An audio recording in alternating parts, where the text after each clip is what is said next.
Antonio Bustamante Segarra a pasar a la mesa de entrevista. Doctor Ramiro Antonio Bustamante Segarra, tenga usted muy buenos días. Tome asiento, por favor. Vamos a iniciar la entrevista personal. Y tiene el uso de la palabra el magistrado ponente, el doctor Máximo Herrera Bonilla.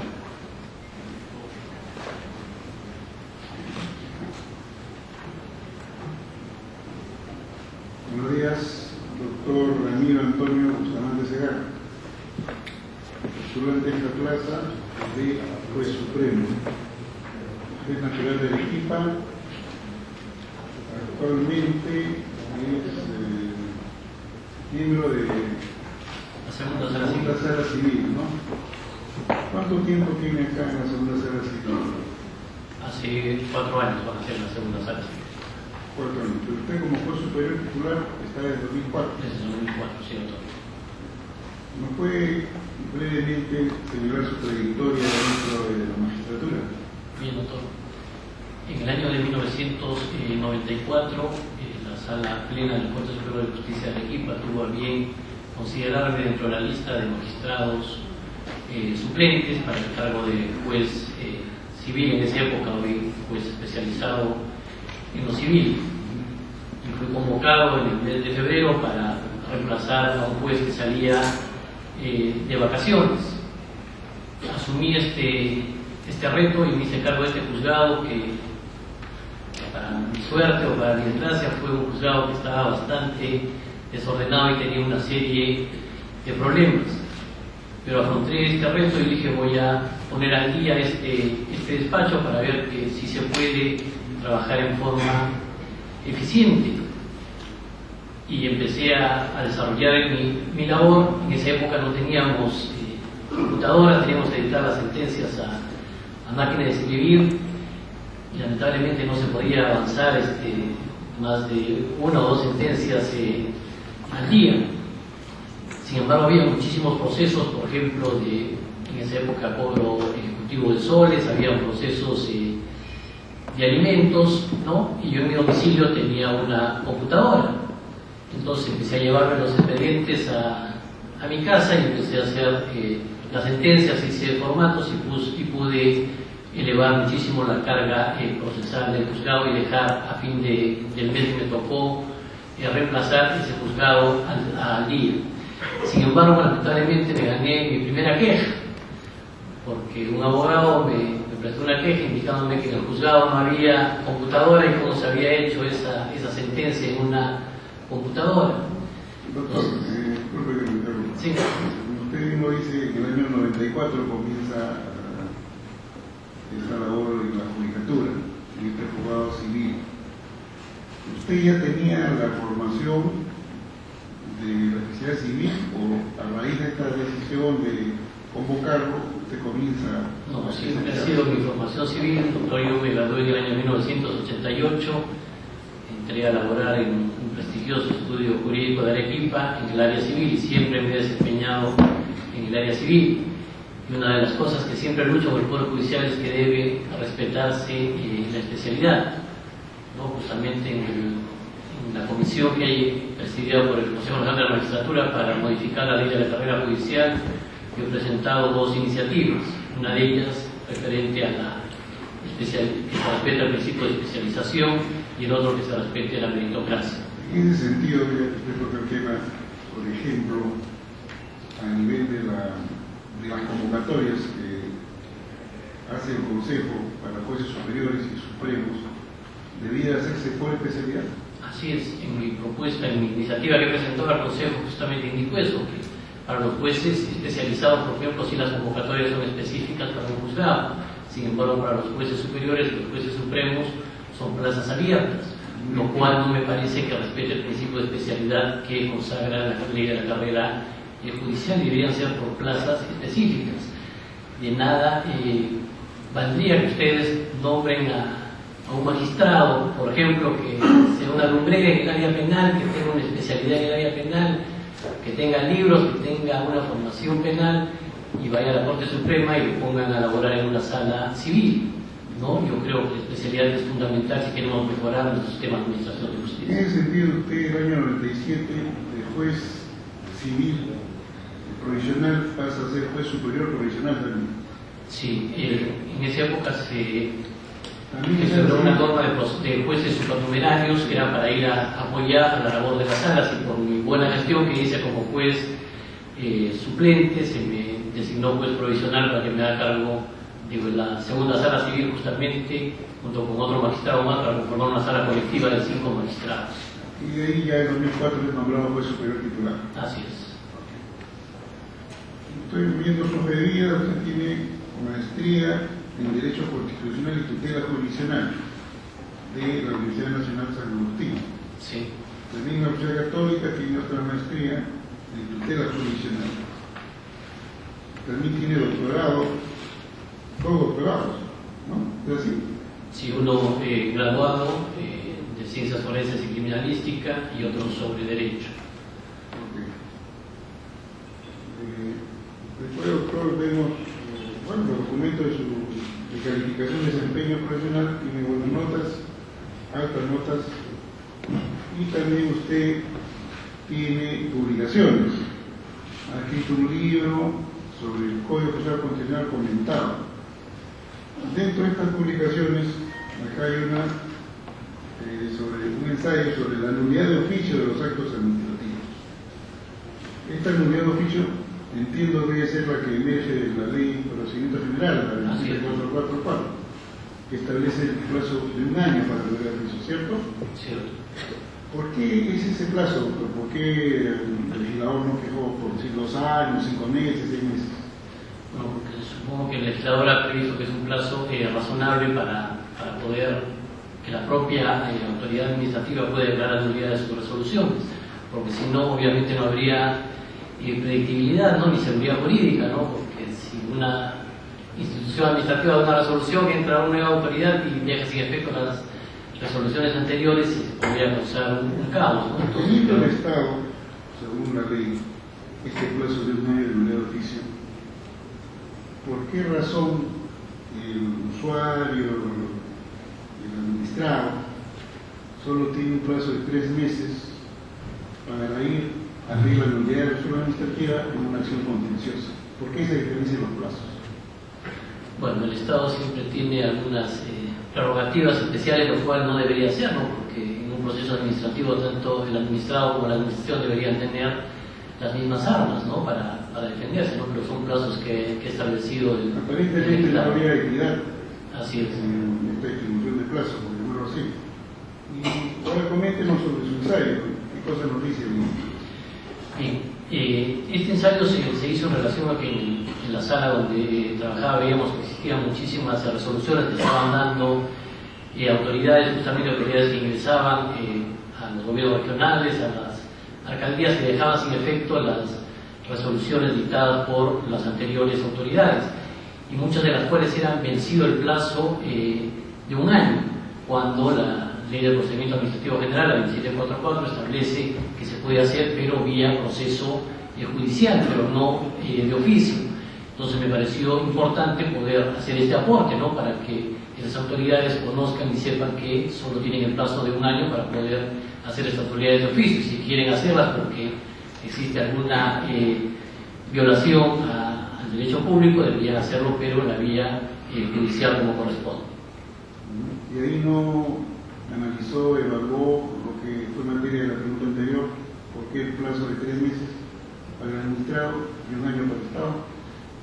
No toqué ese tema porque evidentemente, como usted lo ha manifestado, doctora Herrera, claro, existe, ¿no?, una situación que no es equitativa, ¿no?, para el administrado y para la administración. Bueno, la razón estableció uno de los autores, por ejemplo el doctor Juan Carlos Morón, señalaba que esto se estableció así por la excesiva carga que maneja el Estado en todas sus actividades. Y se entendía que era atendible, que tendría el Estado un mayor plazo que el administrado, que únicamente está viendo su caso en particular. El Estado ve casos en general, digamos. También es una situación razonable, ¿no? Okay.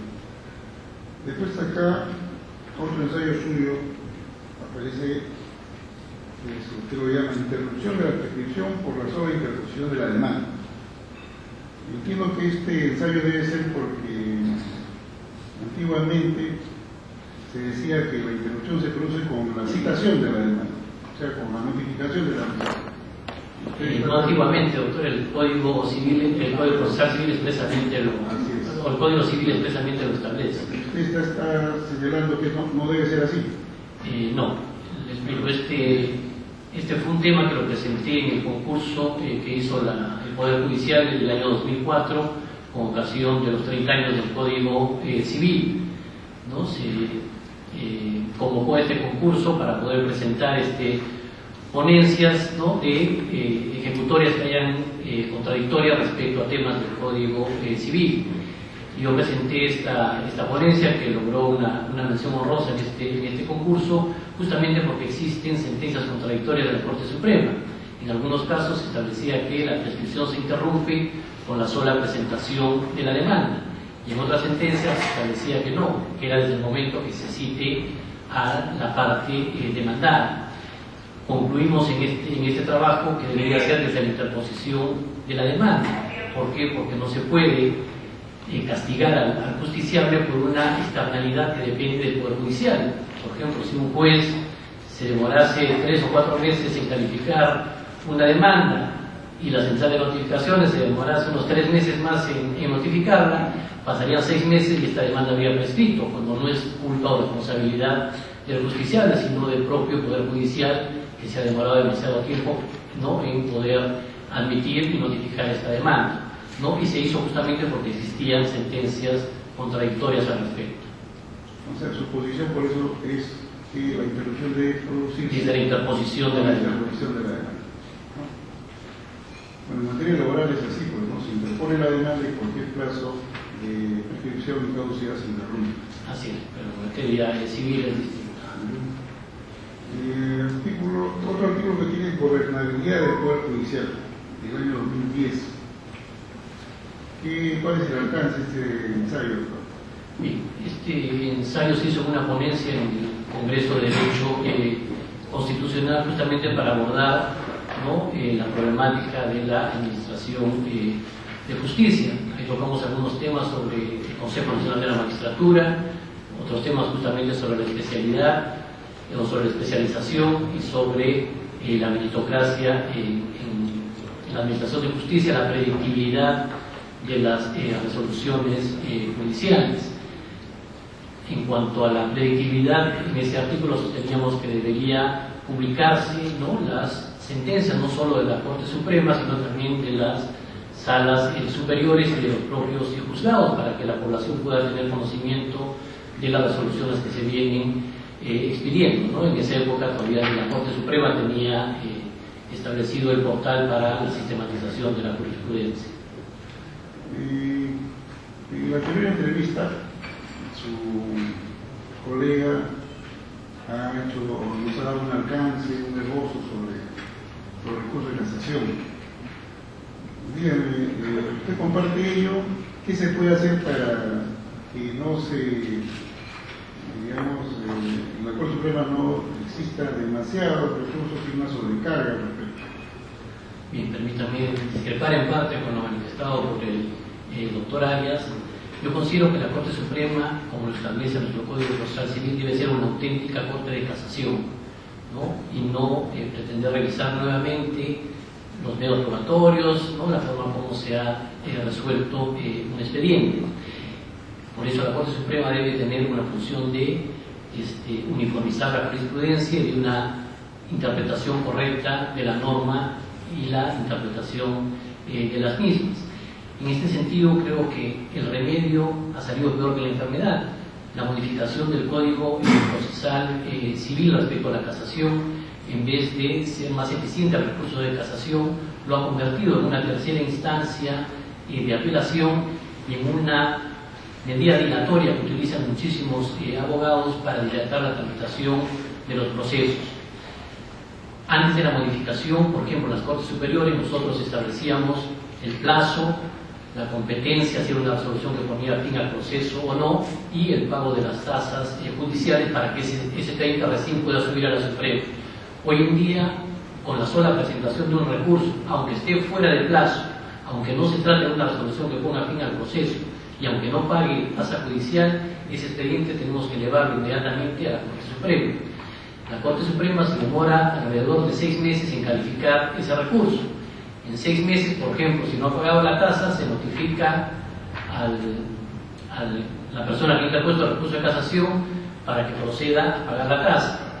Paga la tasa y otra vez vuelve el expediente a la Suprema. ¿Y no sería una solución? Así es, justamente quería indicar eso. El Tribunal Constitucional ya lo está aplicando en el precedente Vázquez y Romero. El Tribunal Constitucional ha dicho que no puede estar viendo tantos expedientes que son sobre la misma materia, sino que sacando un precedente que resuelve ese caso, ¿no? Todos los demás expedientes tienen que seguir la misma situación.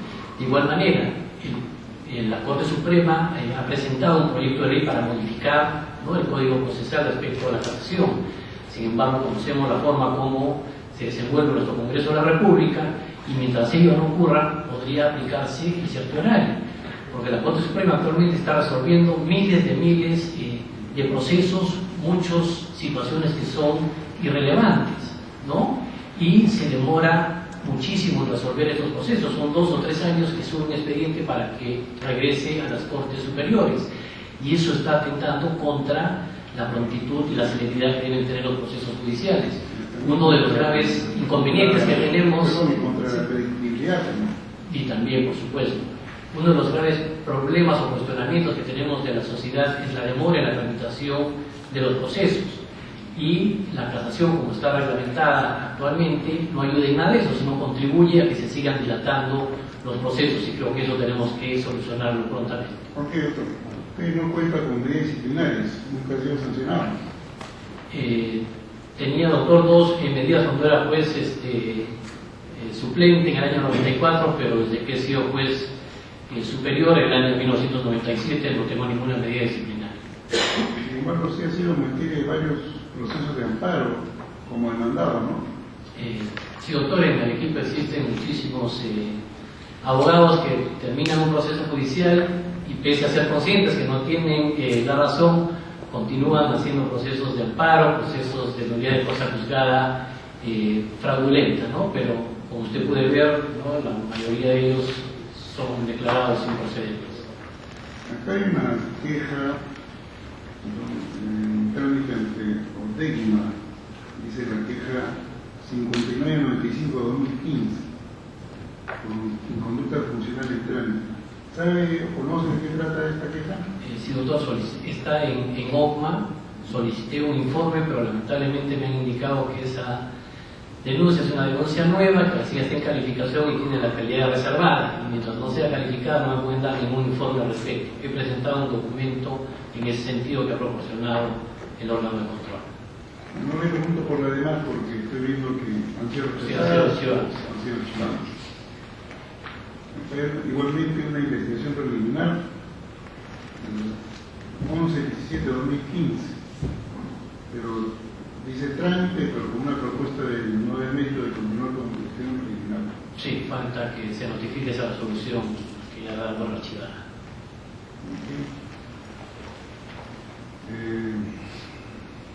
Todas las demás están archivadas en efecto.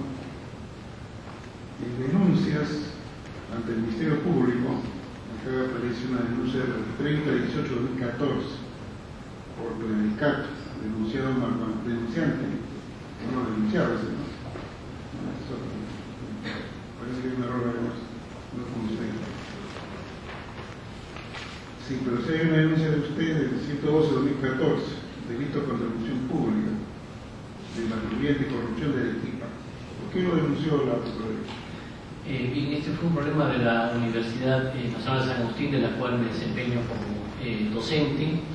En el año 2008 al 2009, el órgano de control interno hizo una auditoría a varias facultades de Derecho para ver la puntualidad y la asistencia de todos los docentes. Y el jefe de la OSI hizo un informe indicando que había tardanzas de varios docentes y presentó un informe.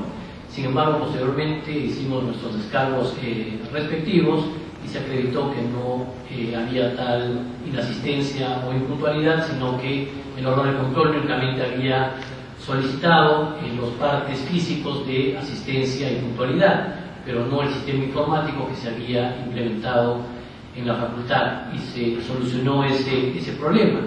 Sin embargo, en Arequipa lamentablemente funcionan algunos periódicos o pasquines que salen mensualmente, y en uno de ellos, el año 2014, después de varios años de que este expediente ya estaba archivado, ¿no?, puso un titular de que magistrados del Poder Judicial y del Ministerio Público cobran sueldo de la universidad sin trabajar. Y a raíz de esto, la Procuradora Pública puso en conocimiento del fiscal anticorrupción. O sea, perdón, la Procuraduría procedió por el solo mérito de la publicación de ley.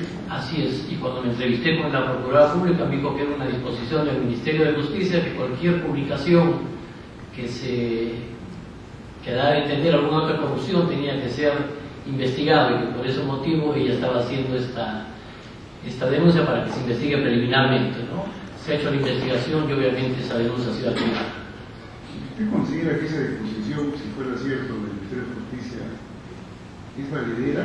No, yo creo que no, porque tiene que haber motivos atendibles, pruebas suficientes para interponer una denuncia y generar que se sobrecargue la labor de los juzgados anticorrupción o los fiscales penales, que tienen ya demasiada carga, ¿no?, para estar viendo procesos que no tienen ningún sustento probatorio.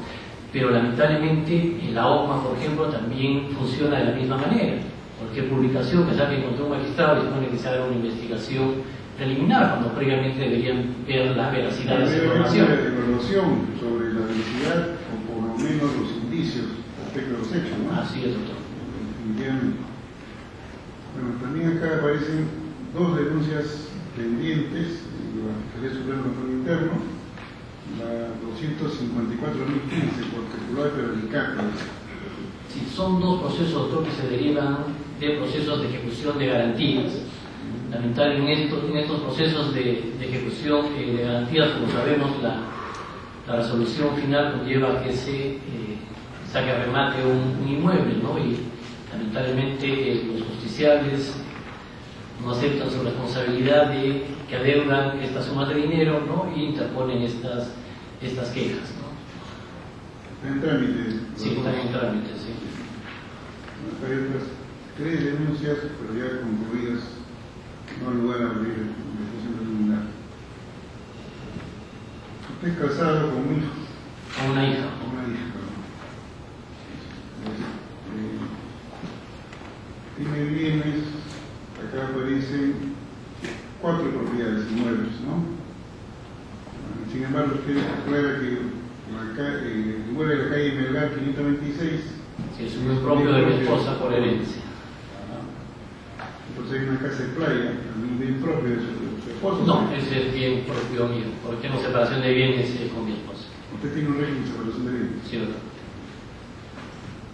Acá hay otra casa de habitación con función bancaria, bien propio suyo. Sí, por herencia de mis padres. Sí. Entonces es un bien propio En copropiedad. copropiedad de sus hermanos, seguramente. Sí, sí. Okay. Y es propietario de un automóvil Suzuki. Ya informé que ese vehículo lo he vendido y adquirido un nuevo vehículo marca Subaru.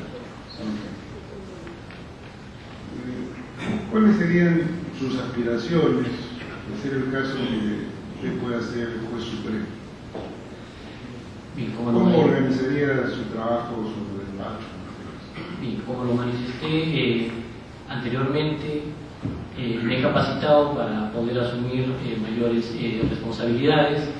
Por ejemplo, he seguido un curso de despacho judicial en la Universidad de Jaén a principios de este año, y creo que en la Corte Suprema se tiene que hacer un cambio. Creo que nos falta liderazgo, nos falta mayor activismo de la Corte Suprema.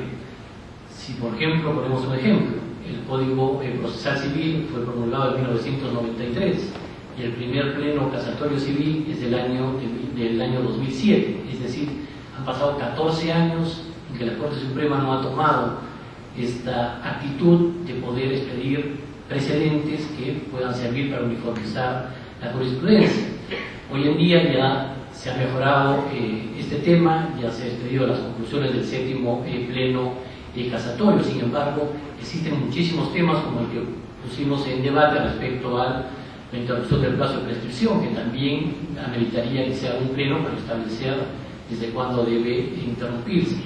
Entonces creo que se tiene que cambiar mucho en la Corte Suprema y convertirla, como es su esencia, una Corte realmente de casación y no una tercera instancia, porque es imposible que la Corte Suprema pueda abocarse a resolver los miles y miles de procesos que les llegan anualmente. Doctor, acá veo una distinción Francisco Mostajo Miranda, otorgada por el Colegio de Abogados de Arequipa. Sí, ¿A qué obedecía esta distinción? A mi trayectoria, al cumplir 25 años de abogado y a la confianza que tienen los abogados y los justiciables en Arequipa hacia mi persona. Asimismo, el año 2010 recibí la condecoración de la excelencia judicial por parte del Poder Judicial y de la sociedad civil. Ok, eso es todo por mi parte, señor presidente. Bien, alguno de los consejeros desea regresar. El doctor Iván Modena Ramos tiene el uso de la palabra. Gracias, presidente. Y estaba escuchando con atención que usted es civilista, su especialidad, ¿no? Sí, doctor. Pero me sorprendió que le dijo al doctor Max Herrera Bonilla que tiene un doctorado en criminalística. Así es. ¿Qué pasó? ¿Cómo así? Le explicaré. ¿Qué le motivó?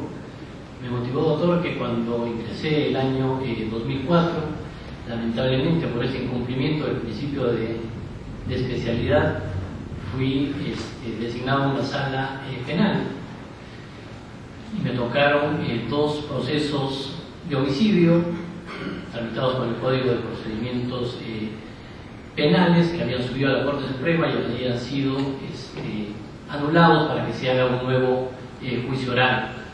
Cuando revisé estos dos procesos con muy poca experiencia en el ámbito penal, me di cuenta que no había ningún tipo de investigación científica.